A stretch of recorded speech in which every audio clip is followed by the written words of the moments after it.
Mr. Shevchenko, thank you for giving us the time today. It's a pleasure.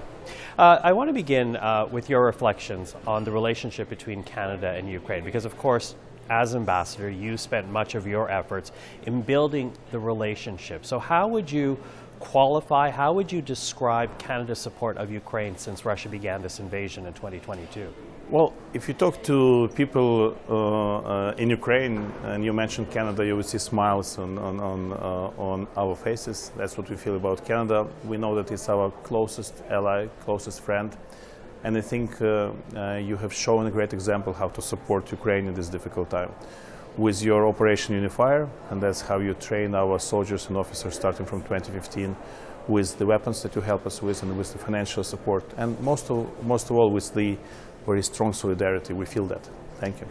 But could Canada be doing more? You know, we just heard from Alicia Kearns, a British MP, also the chair of the UK's Foreign Affairs Committee, and she basically says the West has abdicated its responsibility to Ukraine by giving enough for the country to survive, but to not actually claim victory against Russia. What do you say to that? I think there is a lot of truth in that view. I would also reframe your question. It's not whether we can do more together, but what exactly we can do more together. And I think there are some sectors where Canada is particularly strong. First, your country has a very strong reputation in the international community. It can show an example. Whether we talk about sanctions, or we talk about international decisions, or we talk about the decisions that are made by international organizations, that's where Canada's voice can be very strong.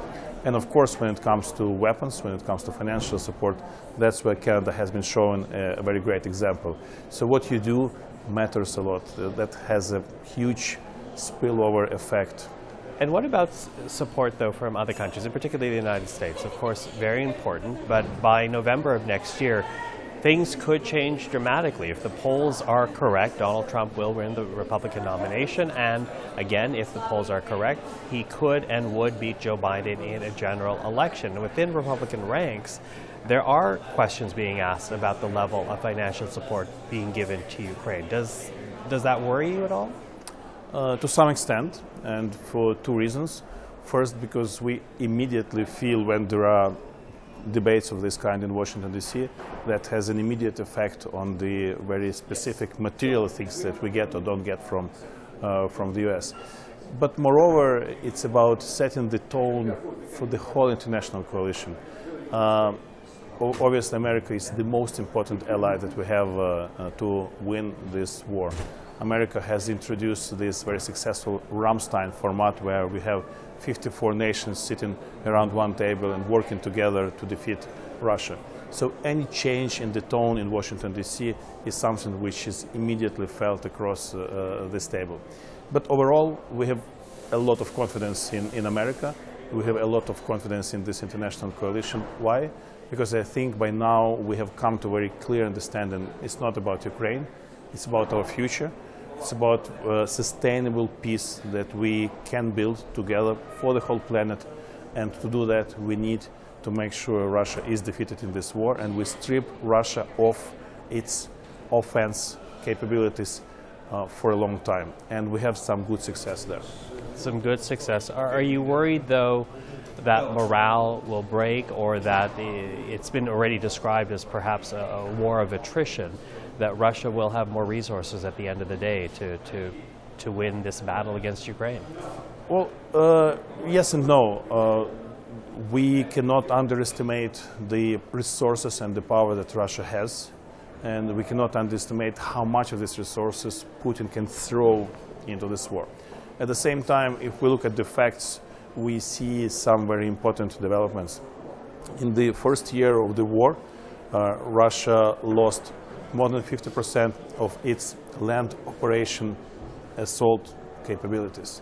Its Black Sea fleet is dysfunctional. So we already see how Ukraine, with its resistance and with the international support, has greatly diminished the Russian capabilities to be a threat for the whole world. So we are on the right track.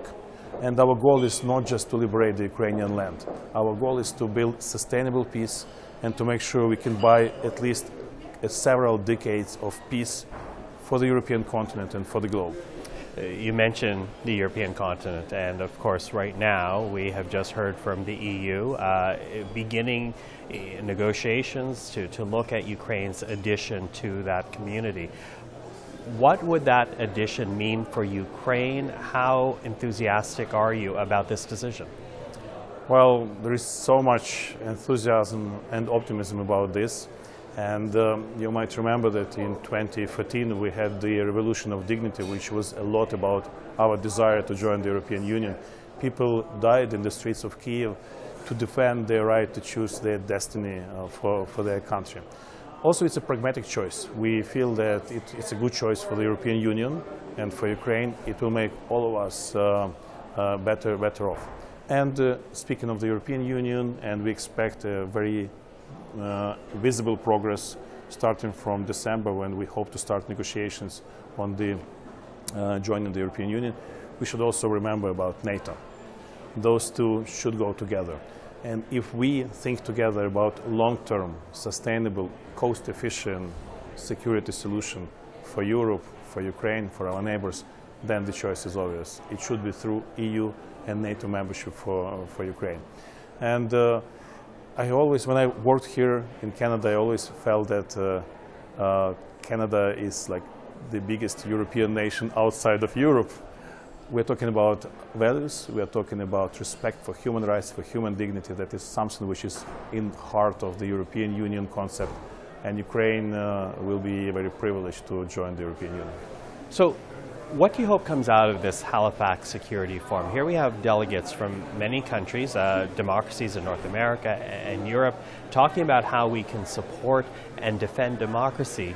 When it comes to Ukraine, what do you hope they take from your country's message at this conference? What do you hope they do once Halifax is over? I feel enormous and very touching support. I feel a lot of solidarity, a lot of empathy.